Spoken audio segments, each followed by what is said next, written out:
The second process theory we'll cover is Victor Vroom's expectancy theory. This is one of the most widely accepted and empirically supported explanations of motivation. Expectancy theory suggests that our behavior depends on our perceptions. Specifically, our perceptions of the relationship between our effort, our performance, and the rewards we receive. The concept expectancy refers to the relationship between our effort and our performance, the perceived probability that exerting a certain amount of effort will lead to desired performance.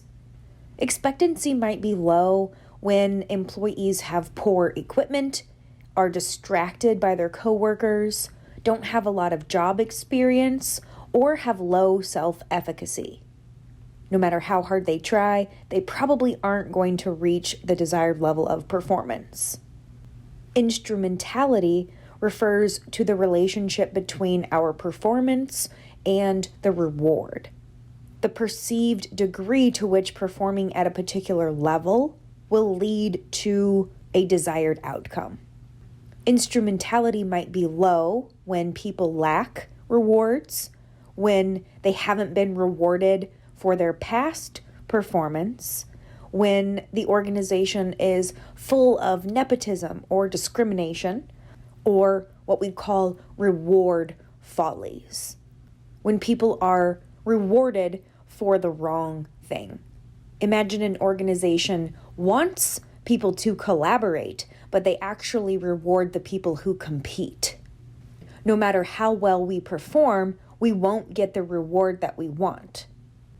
And finally, valence is the degree to which rewards satisfy our personal goals or needs and the attractiveness of those potential rewards.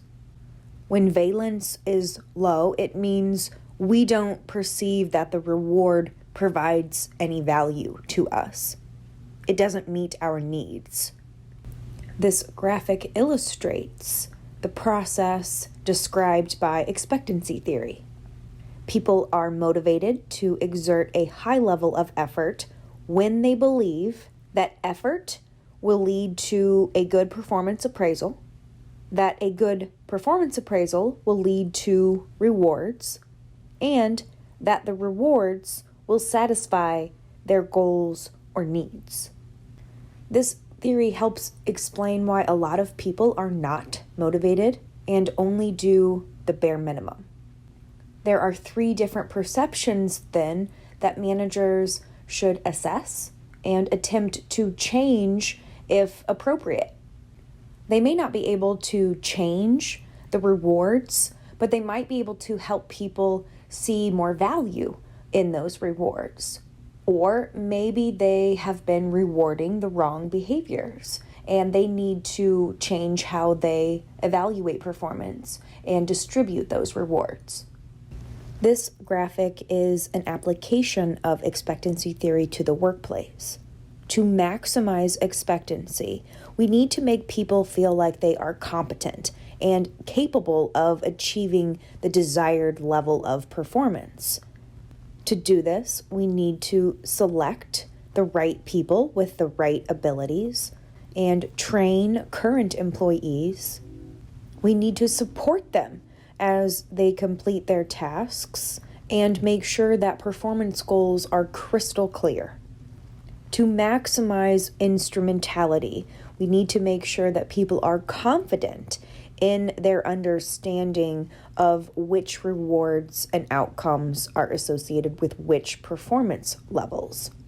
We do this by clarifying psychological contracts, by communicating the different possibilities, and by demonstrating what rewards are contingent on performance.